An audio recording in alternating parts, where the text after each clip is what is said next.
Hello all my beautiful sisters from those other misters, welcome back to my channel. It is time to ask ourselves that question. Was that haul worth it? I nearly forgot about this video. As you might be able to tell, there's a dog hair floating in my room.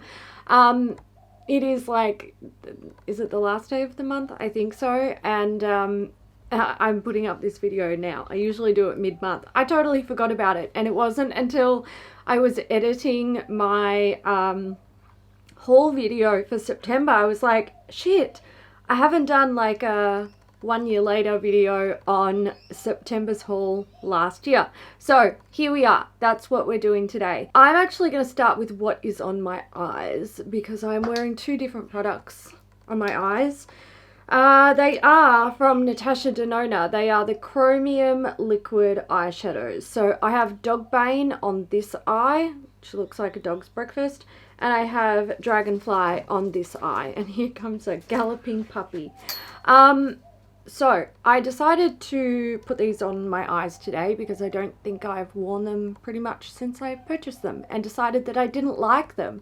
In that haul video, I believe I said they were swampy and bland. And you know, I still stand by that. I really do think these are quite underwhelming. Let me grab a mirror. Let's also take a closer look at them. So, the formula of these...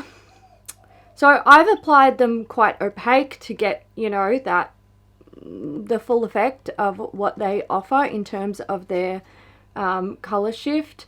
And I feel like that makes the skin look quite textured. It really like accentuates the texture of the skin because they are metallic. So you can see like they make my eyes look really crepey basically, which I'm not really a fan of. I don't think it looks particularly nice. I feel like the color shift isn't that impressive. Dogbane really does look quite just swampy. Like the undercolor of it, which is sort of this sort of, it's like a taupey olivey sort of shade. That I feel like that's really the dominating shade.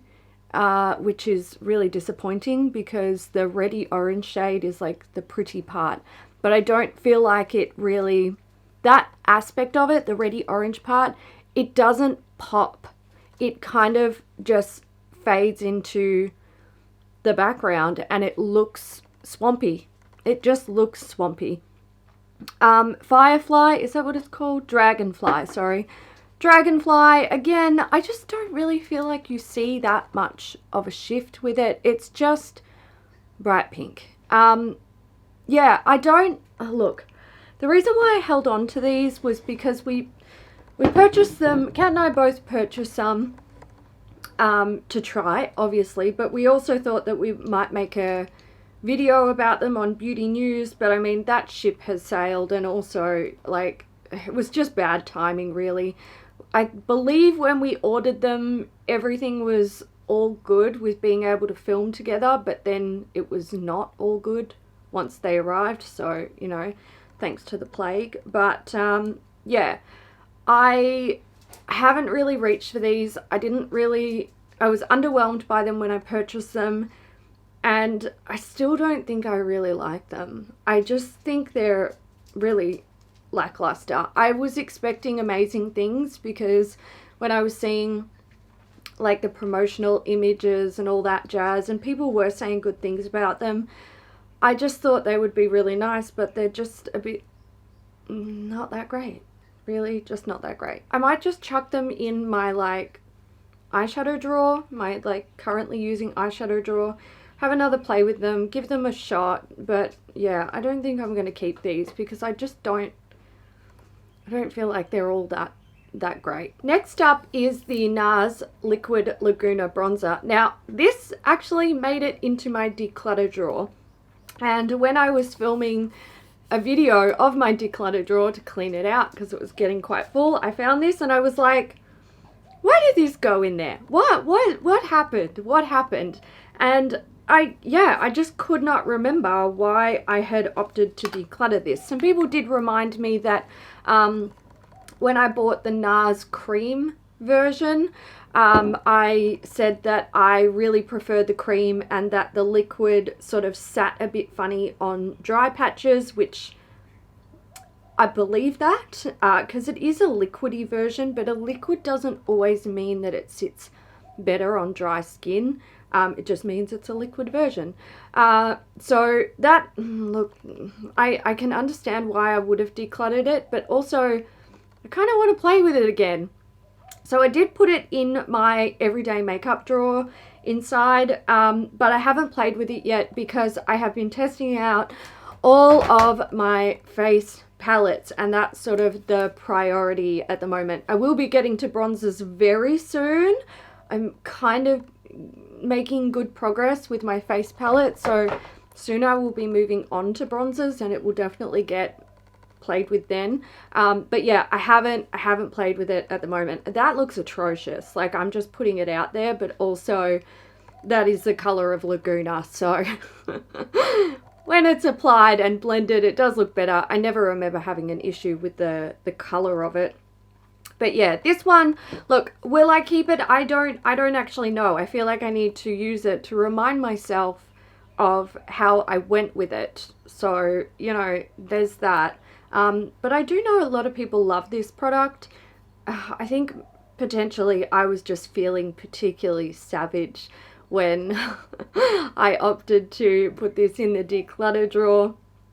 That doesn't really happen too often. It's not super often that I look in my declutter drawer and go, oh, why am I getting rid of that? I can often look at something and be like, I know why I'm getting rid of it, but I still think it's a beautiful product. It's just not for me. But yeah, this one I was just like, what? I do not remember. Like, I do not recall what was going on here. So yeah, I'm gonna have another play, but we'll see in the future if it stays in my stash or not. If you see it in a declutter drawer in the future, just be firm with me in the comments. Remind me, you must get rid of it. And my last product is the Tatcha Rice Wash. This stuff's it smells divine. I love the scent of Tatcha products. I think their signature scent is just like, it's so good and it's so subtle. So I just want more of it. And I think that's really what I love about it. It's kind of comforting, but also fresh at the same time. Little bit like, you know, it's got that florally scent, but it's not overbearing. Like I said, it's really subtle, and I want more. Because it's so subtle, I'm just like, what is that? What? It's so good. Is there citrus in there? Like, that's what I do when I'm smelling Tatcha products, trying to work out exactly what it is and wanting more of it. But obviously the scent is not the important part. It's the product that, like, is it a good face wash? Yeah, I actually really like it. So I've got really dry skin. Sometimes it's particularly sensitive as well, but I'm doing all right at the moment.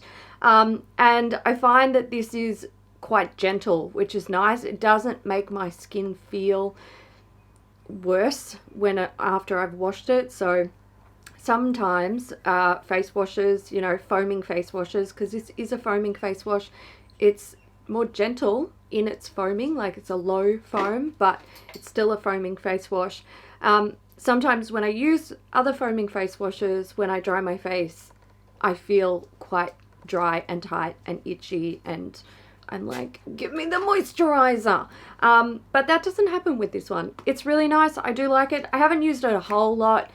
Some of you will know, based on watching my project pan, that I have quite a few cleansers on the go, and I've been trying to pump through them this year. So I only pull this one out every now and then as a treat, but I still like it. And look, because of the bouginess of it and how much I like it, I probably do try to not use it too often because I don't want to, like, burn through it. But yeah, one day I will actually get to panning this. I do really enjoy it. To be fair, I'd probably purchase it again.